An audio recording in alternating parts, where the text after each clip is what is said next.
So let's step back now. So you said insulin levels rise, and then a variety of tissues in the body become insulin resistant because they can't tolerate being overstimulated. Yes. But some of them don't, and so they are overstimulated.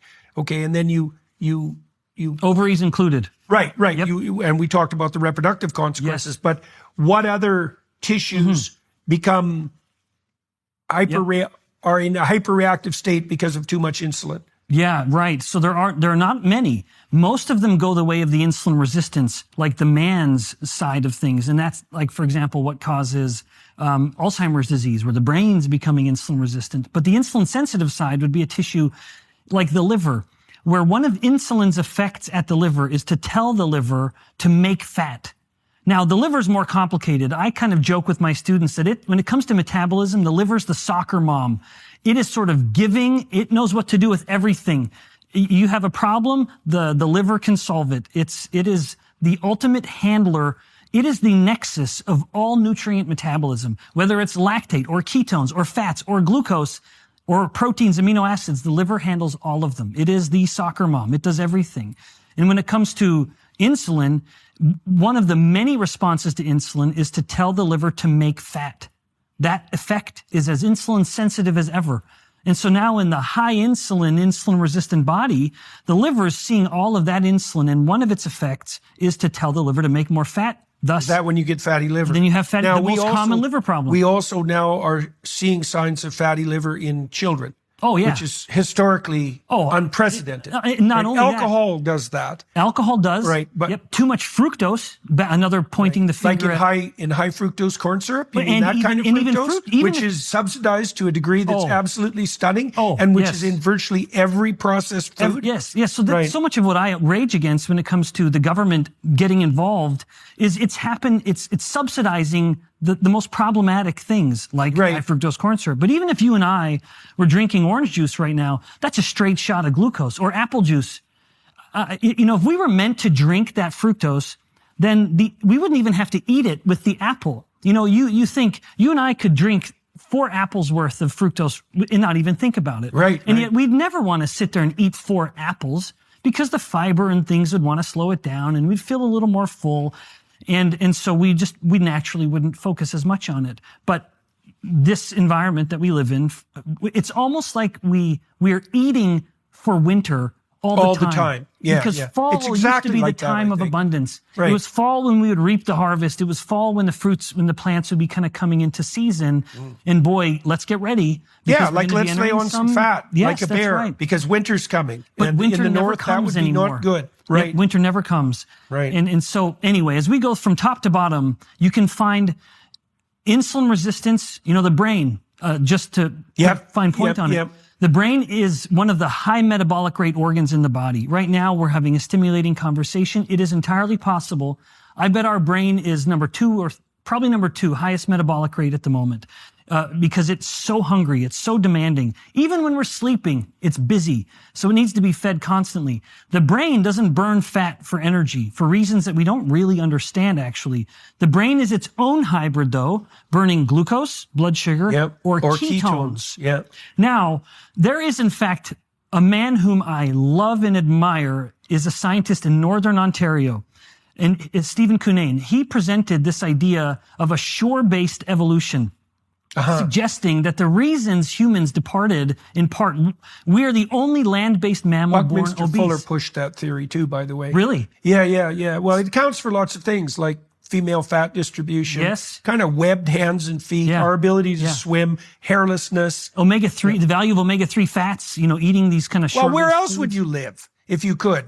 Not in the prairies of Alberta. No, on a warm beach where there were lots of shellfish. Absolutely. Obviously, that's pretty straightforward. It would be a good way to do it. So the brain has these 2 fuels, glucose and ketones. Ketones are utterly unregulated. If they're going up in fact, one of the things I love disabusing my students of is the false idea that glucose is the preferred fuel for the brain. Yeah, right. Every sort of knuckle-dragging, mouth-breathing professor will just spout that off without actually knowing a thing about brain metabolism. Yeah. The reality is, if someone has glucose levels at 5 to 6 millimolar in a normal range, and they're fasted or on a ketogenic diet, even when their ketones get to 1 or 2 millimolar, so over here, the brain has already shifted so that up to 60+% of its energy is coming from the ketone. So don't when it tell has a me, choice, it'll pick ketones. Indeed. And when the moment That's ketones come relevant. online, the brain switches. Even if there's still way more glucose than ketones, don't tell me this is the preferred fuel.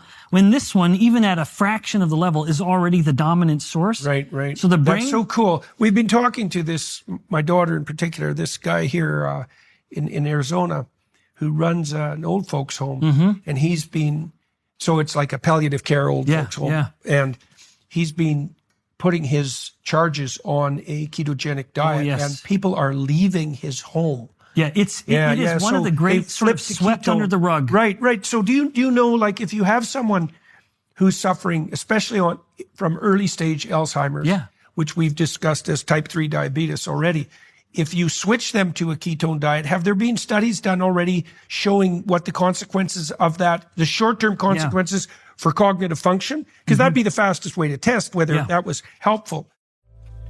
Are you tired of being held back by one-size-fits-all healthcare? Of having your concerns dismissed or being denied that comprehensive lab work you need to truly understand your health? I want to tell you about Merrick Health, the premier health optimization platform that's revolutionizing how we approach wellness and longevity. What sets Merrick apart isn't just their cutting-edge diagnostic labs or concierge health coaching, it's their commitment to treating you as an individual. Their expert clinical team stays at the forefront of medical research, creates personalized, evidence-based protocols that evolve with you. Unlike other services that rely on cookie-cutter solutions, Merrick Health goes the extra mile. They consider your unique lifestyle, blood work, and goals to craft recommendations that actually work for you, whether that's through lifestyle modifications, supplementation, or prescription treatments. And with a remarkable 4.9 out of 5 rating on Trustpilot, you know you're in great hands. The best part is you can get 10% off your order today. Just head to merrickhealth.com and use code Peterson at checkout. That's merrickhealth.com, code Peterson for 10% off. Stop guessing and start optimizing your health today with Merrick Health, because your best life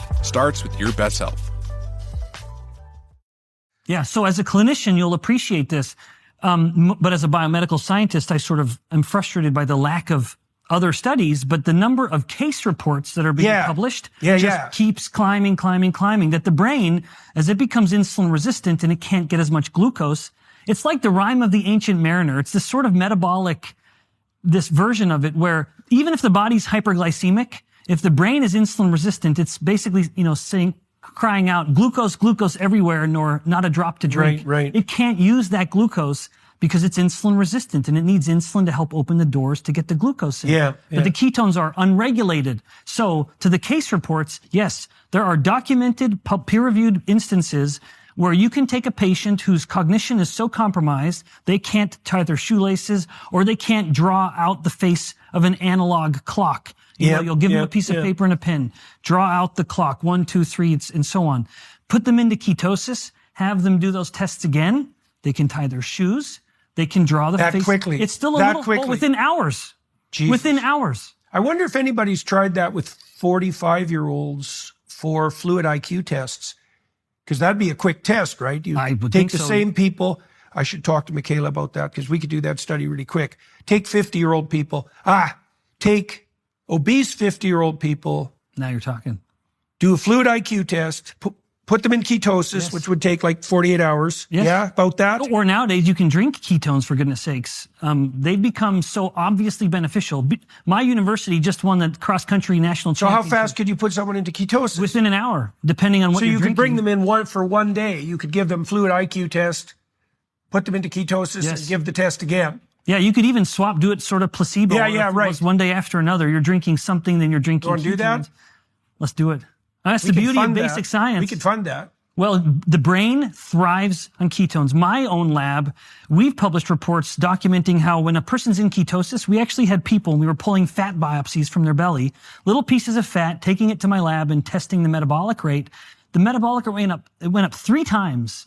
As soon as they're in ketosis. As soon as they're in ketosis, the fat tissue just starts, it basically signals when ketones are up, insulin's down, it's sort of party time with metabolism. It's let's just get moving stuff. Metabolic rate goes up. Autophagy turns on. Things. That quickly. Oh, yeah. Okay, so how would you put someone in a state of ketosis with a drink?